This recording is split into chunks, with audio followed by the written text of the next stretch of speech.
This is Gabriela on the scene today with Talk Network Radio. We have a real treat for you just around the corner, and that is Empowered Living with Jeff Byrd.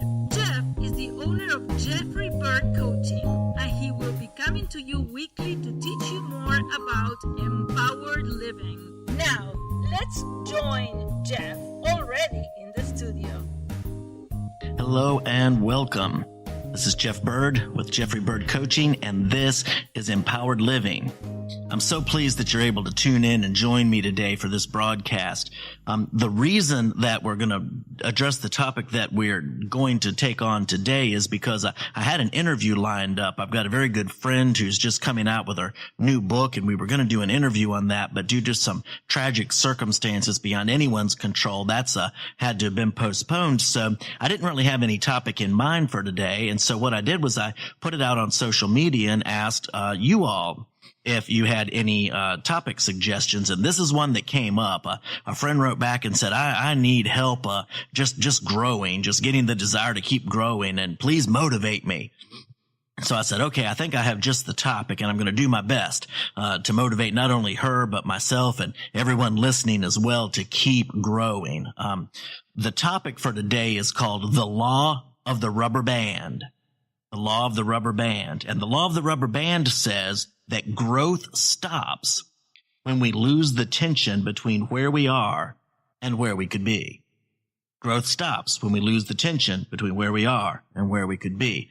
Now, as a John Maxwell team certified speaker and coach, this is one of the laws from John's book, The 15 Invaluable Laws of Growth. But this so fits the request that was made that I thought I've got to take this on today and modify it a little bit and get this out here on the show so that everybody can benefit from it.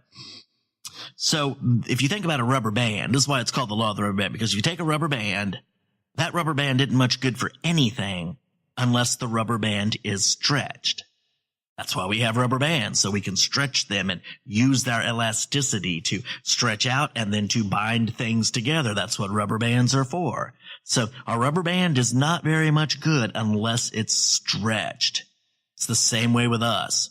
We're very, very little use unless we are being stretched in some healthy way and useful way. That's what I want to talk about today. Rabbi Nachman said, if you won't be better tomorrow than today, what do you need today for? Wow, that's a pretty piercing question, right? If I'm not going to be any better tomorrow than I am today, if I'm not growing today, what do I even need today for? Just like Groundhog Day, it's going to be another day of the same old, right?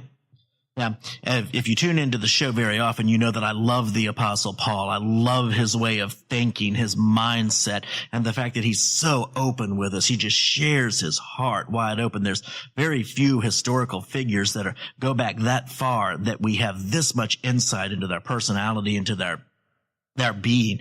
But this is something he said to in the book of Philippians, chapter 3, verse 13. He said this, one thing I do, forgetting that which lies behind and reaching forward to what lies ahead. He didn't say 10 things I do, and this is one of my favorites. He said one thing I do. And we all know that if everything is important, then nothing is. So this is the one thing that this apostle who wrote most of the New Testament and who has impacted so many of our lives thousands of years later through his perspective and his gifts and his abilities and what God gave him. He says, one thing I do, I forget what's behind and I reach forward. Reach forward. There's some decisive, intentional action in that word. I reach forward to what lies ahead. And I looked up the Greek for that term, reaching forwards, and it's to stretch out towards. This isn't just sitting laid back on the sofa. This is a stretching towards. This is a striving towards something. This is not a passive situation or condition at all. He is determined that he's going to get better and reach out for what lies ahead, making the most of himself, making the most of his gifts, his abilities, his calling, his purpose to help others become their best too.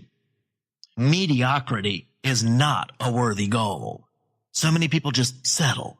They settle for so many things. They settle on their job. They settle with their lives. They settle with their current education. And it's been said that, so many professors, they get tenure and then they never learn another thing again.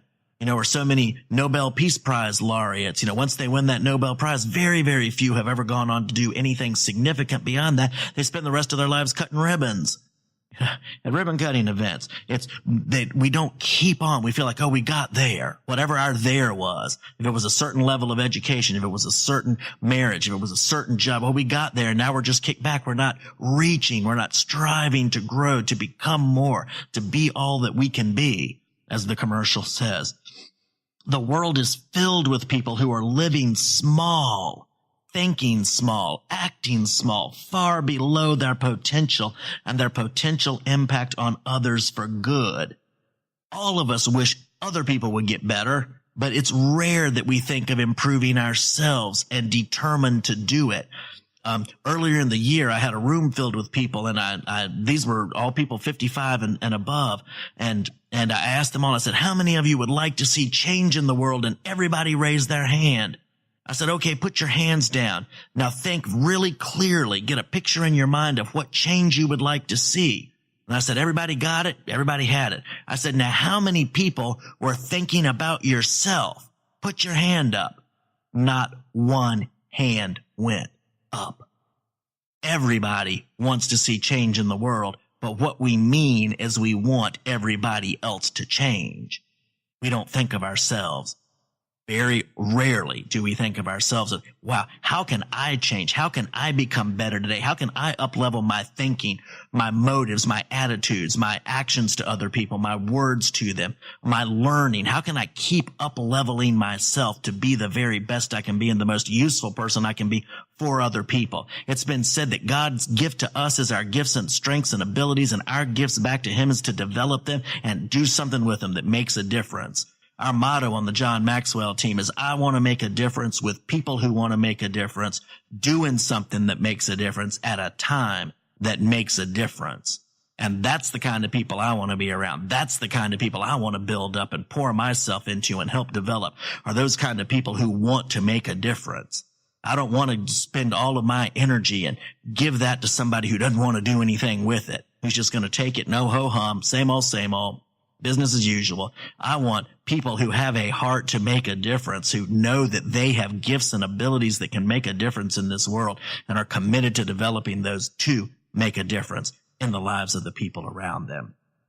It's been said that life begins at the end of our comfort zone, right? It's very comfortable to do nothing, not to grow. Because growing means we need to take on something new, something we haven't tried before. Oh my gosh, we might fail at it. Oh, well, wouldn't that be terrible? No, that's not terrible. That's the beginning of learning. No baby ever said, hey, I'm not going to start crawling because I don't know how, or I'm not going to stand up and try to walk because I might fall down. That would be ridiculous. If at 30 years old, they were still lying around on the sofa because they had never taken the risk of crawling and walking. It sounds ludicrous, but yet how often does that happen? In developing our gifts and our really reaching for those abilities that we've got. The comfort zone has been defined as this. The comfort zone is characterized by doing the thing with the same people at the same time, getting the same results, and then asking the same question. Why? Why do we keep getting these same results? Because you're doing the same thing. Nobody's up-leveling anything. Nobody's taking the risk. Nobody's doing something different. So I want to give you a few benefits of stretching. Here's some benefits of stretching. Number one, it is never too late to become what you might have been. Think about that. Anybody want some of those years, wish they had those years back? Hey, you can't get those years back, but let me tell you what, you can start today becoming what you might have been. But change is needed. We always change to grow in the areas of our greatest giftedness and ability. Don't waste your time trying to change and grow in areas that you're no good at, that you don't have any gifting or interest in. That's not going to be any good, and it's not going to make much difference. Find those areas that you love, where you have ability, where you have interest, where you have strengths, where when you utilize them, you make a difference and have an impact. Identify those areas and then purpose to grow in those daily. I would rather try, fail, and learn any day than to forever play small and safe and be haunted by the ghost of what if? What if I had taken that course? What if I had had that conversation? What if I had read that book and developed myself? What if I had gone on that trip, done whatever it is that I could do to become more and to help build up other people? I would rather any day to try something, fail at it, learn a lesson, get back up and then try again, more wise and more experienced this time until I get it right and I'm really doing it well, and then keep growing beyond that too. Any day than to be haunted forever by the ghost of what if? What if you had gotten off the couch? What if you had done something? What if you had developed your strengths? What difference could that have made in your life and in the lives of the people around you? Many successful people, I looked this up in preparation for this, and it was amazing, and I've just got a little piece of the list here, but many successful people started to really grow later in life. I was surprised by some of these. Vera Wang created her first clothing design at age 40. Julia Childs wrote her first cookbook at age 50. Samuel Jackson played his first major role at age 43. Henry Ford was 45 when he created the Model T Ford. Rodney Dangerfield was 46 when his comedy career took off after making an appearance on the Ed Sullivan Show. Ray Kroc was 52 when he bought McDonald's and turned it into the world's largest fast food. Laura Ingalls Wilder was 65 when she first published A Little House on the Prairie book. Obviously, it turned into a series and a very famous TV show, but she was 65 when the first of the series was published. What did they all have in common? The common denominator was that they all stretched and kept moving forward. None of them just settled. None of them chose mediocrity. They all responded to that calling to be more, have more, do more that's built into every single one of our DNAs. Now, here's a thought for you. What changes the world next may be because you stretched today. Think about that. I'm going to say it again. What changes the world next may be because you stretched today. We have no idea what that next thing that we do, when it's going to meet with success and have life and world changing consequences. Okay, number 2, these are the benefits of stretching. Number 2, the second benefit is stretching sets you apart.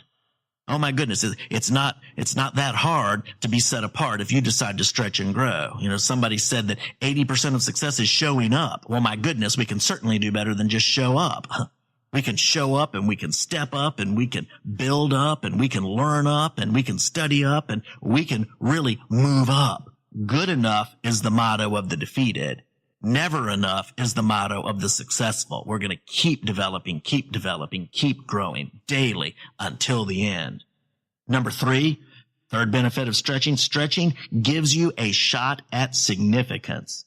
And like I already gave you that list, many, if not most, of the great contributions were made later in life. So often we simply don't have the wisdom in our early years to know enough to make a significant difference. We have to learn. We have to fall. We have to get back up. We have to try again. We have to study. We have to find mentors.